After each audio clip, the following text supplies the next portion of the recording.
This episode is brought to you by Vital Farms. Isn't it bullshit to have to question where your food comes from? At Vital Farms, you can trace your pasture-raised eggs all the way back to the source, the pasture. On the side of each pasture-raised carton of eggs, you'll find the name of the farm where your eggs were laid. And when you look the farm up on their website, you'll get a peek at all the sunshine, fresh air, and open space the hens enjoy. Learn more and find out where to buy them at vitalfarms.com. Vital Farms, keeping it bullshit free. This episode is brought to you by Kia's first 3-row all-electric SUV, the Kia EV9, with available all-wheel drive and seating for up to 7 adults, with a 0 to 60 speed that thrills you 1 minute and available reclining lounge seats that unwind you the next. Visit kia.com/EV9 to learn more. Ask your Kia dealer for availability. No system, no matter how advanced, can compensate for all driver error and or driving conditions. Always drive safely.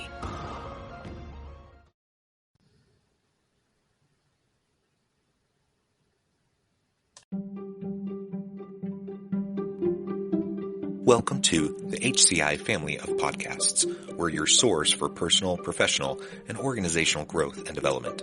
We share our own original research, explore industry trends, and interview executives and thought leaders from across the globe. Join us for practitioner-oriented content around all things leadership, HR, talent management, organizational development, and change management. Maximize your personal and organizational potential with the HCI family of podcasts.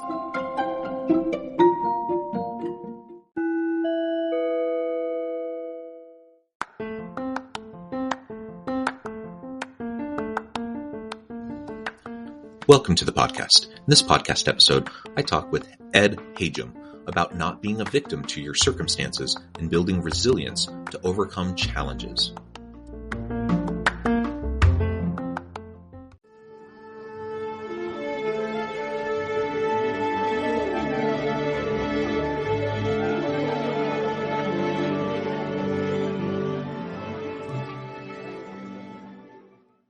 Ed Hajim, welcome to the conversation today, among many, many others. And Ed, anything you would like to highlight from your own background or personal context before we dive on in? Just that I've written my books because I want to communicate to people that anything is possible. I grew up in orphanages and foster homes with essentially no parents, and I can describe my early life as no one came to any of my graduations from grammar school to graduate school. And I believe very strongly that education is the solution to everything. And you hit something that I really believe in, is that basically try never to be a victim. The energy being a victim basically drains the energy required to figure out what's next. And what's next is the answer to most problems. I could go on for quite a bit of time because I spent my first 18 years in 18 to 20 different places. And the concept of resilience is like a muscle, and I got a chance to build that muscle, and it really helped me throughout life. And I believe the disadvantages I got in early life actually a lot of them became advantages later on. Yeah, so how you respond to that adversity really does shape your future, and it shapes the growth and, the potential future opportunities that may come your way. And so again, we don't want to downplay or diminish the harm that may have been done to any listener, right? Like, people deal with harm, people are abused, they are exploited, taken advantage of. All of those things are very real. That's not the point. The point is recognizing that, yes, we are in a very messy, complex world where bad things happen. Pretty much everyone deals with those bad things. And so the question really is, how are you going to respond to the hard things that you're faced with? And your comment about just using up your energy around being a victim, again, you may very well absolutely be a victim of sexual abuse or other sorts of exploitation or abuse. But if we spend so much energy ruminating on and living in the past in those types of victim experiences, then we're using up our well and our storage of energy that is limited, and we're not going to be as well positioned to move forward into our future. So I love the idea of just like, let's learn what we can learn from the bad experiences we face, and then let's use them as a springboard. Sometimes we talk about the metaphor of a stepping stone instead of an obstacle. It's a stepping stone to the future. Let's use it as a springboard into the future so that now we're ready to face the new challenges that come our way. And I even make the statement that early failure and actually early abuse is sometimes an advantage because of the fact you do get a chance to build up. You find out people that grow up in good communities and never have a problem later on in life have great anxiety because they never had a chance, never have been challenged. In fact, some of my very close friends, well, obviously, I've grown up, our kids grew up in a very nice community. He said, what can I do with my children? I said, make them uncomfortable, give them challenges, stress them a bit. It's healthy because once you get over that, you gain a self-confidence that next time you come up with that boogeyman or boogie woman, you can handle it. Yeah, absolutely. So why don't you tell us a little bit more about some of your own past? You talked about being in the foster system. I know in your book, you talk about some of the different types of things that you faced, but how you were able to stay positive and resilient and forward thinking. Why don't you walk us through some of those challenges that you faced? Well, it reads almost like fiction. My father and mother got divorced when I was 3. She got custody, moved me from Los Angeles to St. Louis, where her parents were. My father got visiting rights on Sunday. He arrived. He drove 1,800 miles in his Ford Roadster, picked me up, decided he wasn't going to take me to a movie, but he took me back to Los Angeles. The cover of my book shows Highway 66. When along the way, he told me my mother passed away. And, that was the end of that. I mean, I thought that was the case for better than 57 years. And unfortunately, he was drafted or volunteered to go into the Second World War, which started in Nigeria, a trip for me through 5 foster homes in Los Angeles, starting with one which was almost Dickinsonian. It was a cold and abusive. And to the last one, which was warm and caring. Unfortunately, the last one was only 6 months. Father wanted me back after the war was over. We ended up in the YMCA on 34th Street for the summer of 47, then a hotel room in Coney Island. And again, he couldn't get land-based work, so he went back to sea as a merchant marine radio operator, and I ended up in 2 orphanages. The first one was for young people, and at age 15, I aged out, and my father totally disappeared. I didn't find out why he disappeared for almost 50 years, but he disappeared. I became a ward of the state and could have been sent any place, but they sent me to another very good orphanage, which was about 4 blocks from an excellent high school in Yonkers, New York. And I got an epiphany at age 15. I saw the light, basically. I said, if I can go to a private college, I'll get out of this thing. And I worked my tail off on the athletic field and in the classroom, got a scholarship, and it changed my life. And so therefore, I've dedicated most of my philanthropy toward that little critical period between 16 and 21 for kids that basically get through the difficult situation like I did and just need some funding to take the next step. Yeah. Well, and education as a way out of a hard background, a hard situation, I think that's something that we really do need to highlight. Now, I'm a university professor.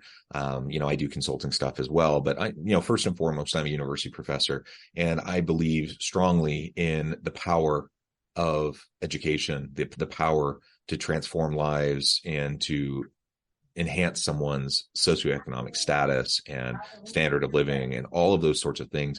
So much can happen through education, even when people are dealt a really bad hand early in life. It is the great equalizer. And George Eastman said that education is the solution to almost everything. I've added it is the solution to everything. And by the way, education should take many different forms. One of the things that I've become a big proponent of is what they call vocational education, which I've changed the word professional education. Nurses, marine engineers, the public safety officers, hospitality workers. I'm involved in a golf club in Nantucket, and we give 2 scholarships a year for the last 15 or 20 years. And about 5 years ago, we started giving vocational scholarships. And last year, we gave 15 of these. We changed them to professional scholarships. And it's wonderful to see a young man who wants to be a chef, who couldn't possibly afford Johnson Wells at $60,000 a year. And we give him that scholarship, and it changed his life. Yeah, absolutely. And to your point, to your point, it takes lots of forms. So traditional 4-year university degrees is one way, and it works for some people depending on your career path or goals or ambitions. But certifications, vocational or professional types of upskilling, reskilling certificates, et cetera. There's lots of different things that can help people. And so certainly no one size fits all, but yeah, for anyone who's looking at, maybe their stage in life and thinking, man, I'm not quite where I want to be, or you recognize, yeah, I've dealt with a lot of hard things, a lot of hard knocks. How do I move forward? Or people in your life that have experienced that, or perhaps you have people in your organization who are dealing with that. There are so many different paths forward through education to help people be prepared for that wonderful future that lays in store for them. And that's one. Again, I don't want to pitch my book too hard, but that's one of the things I really want to take to the universities and to all the schools. I want kids, young people, to seek their passion, and also their talents, their interests, their what they can do and can't do, but also their context. You can't, if you're in Ukraine, it's different than being in Greenwich, Connecticut. But I want my book. I want to press young people early in their life to figure out what they want to do and how they're going to get there. And I think that will change quite a bit. And when someone's passionate about being a police officer or being a nurse, that's just as important as being a physicist. And you have to judge everything. But that's why I'm pitching everybody that education has to add another leg to itself, which is to give young people a chance to not only gain techniques, gain capabilities, gain the ability to think and to work it, which is now the job the universities do pretty well, but also give these kids the idea that they're unique and that they have to figure out what they personally are really interested in, and to start to plan that physically. I mean, to write it down, to figure out what their passions are, what their talents are, what their principles are, what kind of partners they need, and finally to write that down as plans. Maybe they write it down in pencil as freshmen in colleges so they can erase it as they go along, as I did. But it's very important that you do those things early on, and the universities communicate that you, as an individual, are unique. And that's why I've decided on a life design course, which we started at Rochester, New York, University of Rochester, where I went. And I'm trying to pitch that as much as I can. And I think a freshman taking that kind of a course will have a chance to really say to himself, this university is interested in me, not only to train me, but me as a person.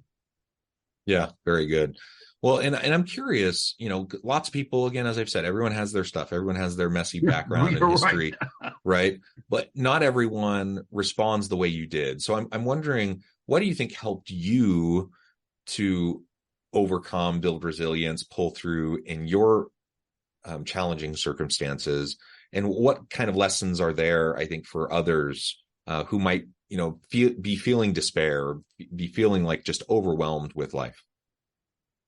Three things, and it's writing the book basically, and having people like you ask me that question. I've dug into it. I don't have the whole answer, but first of all, everybody has to have a mentor. One of my ghostwriters wanted me to hate my father. I did not hate my father. I loved him because he always said, "You're a great person. You're going to do well." He was there in writing. He was there, with letters and so forth. So, and I've studied this, that kids that have mentors, somebody they can talk to and who will support them. Then I also felt I didn't have any mentors, but I looked back in my life, I did. The fellow at the last orphanage was very much behind me. I mean, I didn't take his advice very well because I was independent. I didn't trust anybody. But looking back, he was always there for me. He always said, "You're going to make it. You're going to do well." Then, of course, in college, my mechanical drawing professor, who got me through the first year and so forth, stayed 4 years. He was a mentor. So have a mentor. That starts with number one. Number two, I was very lucky. Sounds kind of corny, but I was in 5 different Catholic schools, and the nuns taught something that you just was straight ahead. If you did the right thing, you ended up in that wonderful place, and if you did the wrong thing, you ended up in the other place. And they also taught you what I call the most important rule, which was the golden rule, and they taught it with the golden ruler. They basically taught you will, pay attention to other people. You will basically do well, and then, kind of in a sort of corny fashion, looking back and trying to answer that question you asked me, the movies in those days, the good guys always did pretty well. The John Waynes, the Jimmy Stewarts and so forth. And every Saturday, that was a ritual for kids like me. Take 10 cents and go to the movies and see these people on the screen. So those are the 3 things that sort of drove me.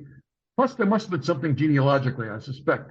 Because I look back, I could have gone wrong a couple or 3 times. But I did okay. But I did, I look back, I was not a great kid. In fact, the report card said, one of my report cards said, Eddie, seems like a bright boy, but he's so mischievous, we can't tell.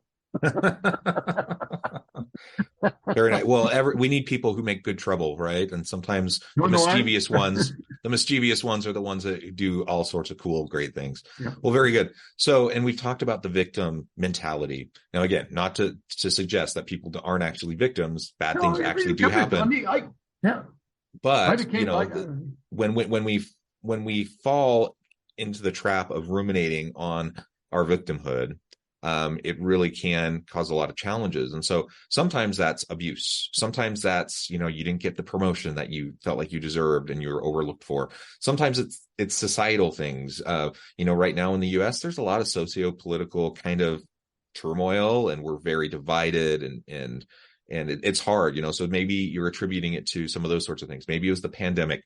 Lots of different things that can influence, our perhaps sense of victimhood.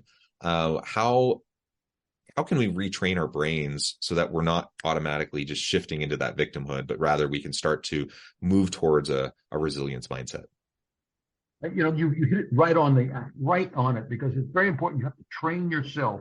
When you get into a difficult situation, you do not think about that situation. Think about what's next, because it's so important. And by the way, some cases the victimhood comes because of your fault. I mean, I made some very big mistakes in my early company. I could have said that my parent company made some decisions that basically helped cause my failure, but it was my fault. And when it was over, I gave the company back to them. I shouldn't have done that, but I did. And I went on to what's next. And I found a fellow who was a CEO of a major brokerage firm, gave me a job, and I was on my way. Now, on the other hand, when I was at Lehman Brothers, I spent 7 years doing everything right. I changed 2 divisions. I raised $7.5 billion in the second division in 2.5 years, and they still threw me out. The boss and I didn't get along. He was a bad guy, I could have gone to public because I was a chairman of outside boards and so forth. So I just cashed. I said I earned a little, I learned a little, and I left, and I found my dream job. But I needed the energy that I might have used in fighting him to go on to the next step. I had to make the next choice. And I had to think about what I really wanted to do with my life. And that took a lot of energy. And instead of going to a fancy big firm like Lehman Brothers, I chose a very small firm because that was really what I wanted to do with my life. I wanted to basically find a place where I could exercise my passions, establish my own principles, pick my own partners, and really plan. And so those are the things that are very important to people. And that energy you use, and by the way, I agree with you, you have just so much energy every day, every month. And if you use it in hating and woe is me, it gets used up. And then when you go on to the very difficult question of what's next, you don't have it anymore. And I think I'm a real proponent of that. So, but I do believe early failure is a gift, and you do learn from that. And if you just get that little trigger that every time you come to an extremely difficult point in your life, that turn in the road is not the end of the road. If you can decide, basically that there's something else over there. By the way, in my case, each time I changed, it turned out to be a pretty damn good decision. And luck. And I'm into the, unfortunately, the word synchronicity has entered my vocabulary with the Celestine prophecies, that there is a sort of a flow to life. And sometimes the bad things that happen to you are good. They change your direction and send you in the right direction. That may be a little bit Pollyannish, but I kind of, looking at my lifetime, I believe it. No, yeah. Well, sometimes I think we need a little bit more Pollyanna in our lives. And hopefully that reference resonates with listeners. That's an old movie. That's one I grew up watching as a kid. I think it was really a movie from my father's childhood, probably. But it's one that always resonated with me. And is life that simple? No. But part of it's just the mindset, right? It's just choosing to try to look for the positive in things, recognizing that, things are messy. And I think, especially in this day and age of just being so divided in society, that we could probably use a little bit more Pollyanna approach in what we do. When I was a strategist for and we got into a bear market, I always, in all my speeches, with the fact that the world doesn't come to an end very often. And so if you look ahead, the sun does shine the next morning.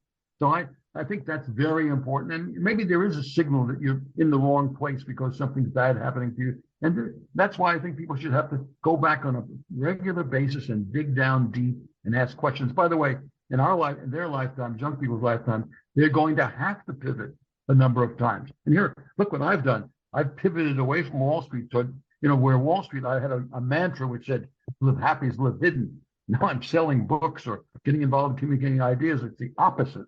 I'm talking to people like you in the public arena, which I never did for 50 years on Wall Street, because I thought that was a mistake. I thought that publicity on Wall Street was the next step before jail. So I stayed out of the press and stayed off TV. Now, I have to go in that direction. So these people in our lifetime, because of the complexity of society, because of the longevity, going to have to pivot a number of times. And you have to change some of your principles.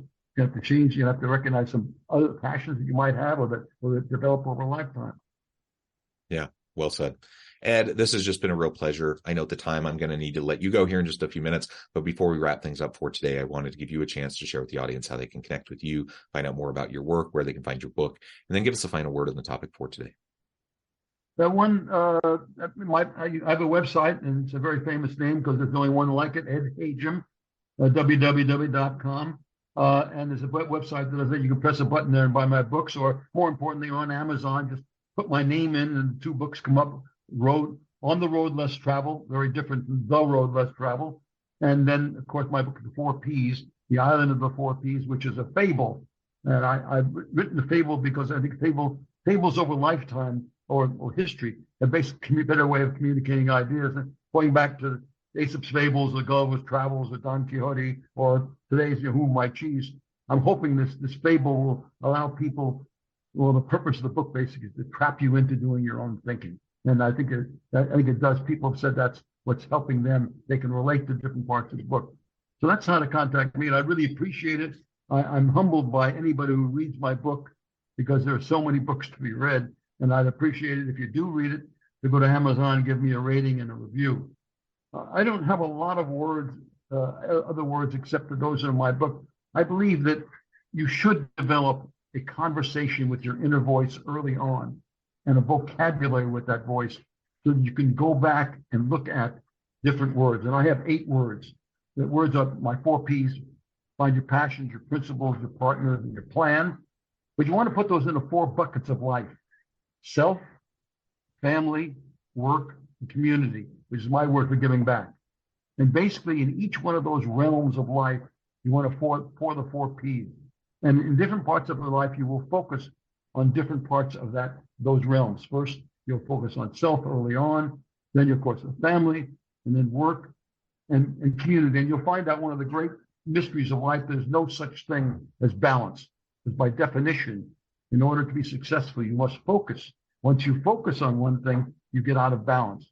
So the game is to have harmony. In other words, when you find out you're out of balance, move back in the other direction. And of course, the work-life balance there's many books have written on it, but it really is. It's that case. When you realize you're starting to get out of balance, you have to move back. You take your wife to dinner more often, or you see your children more often if you work too hard. And of course, I think community, giving back, you have to have that in your life, because that basically is what makes it all worthwhile. That's why we were put on this planet. And that basically is the greatest satisfaction. And in my book, I talk about just enough. And I think just enough financial resources is one of the things that I pitch to my friends.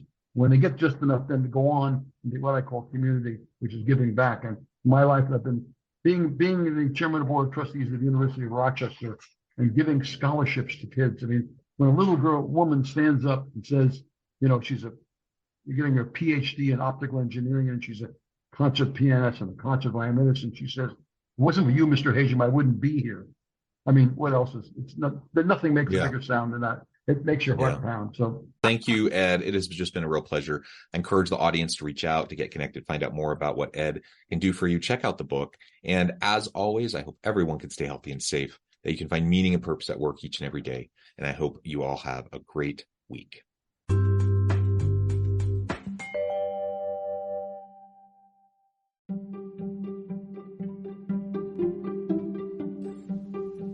Thanks for joining us for this episode of the podcast. We hope you stay healthy and safe, and please join us again soon.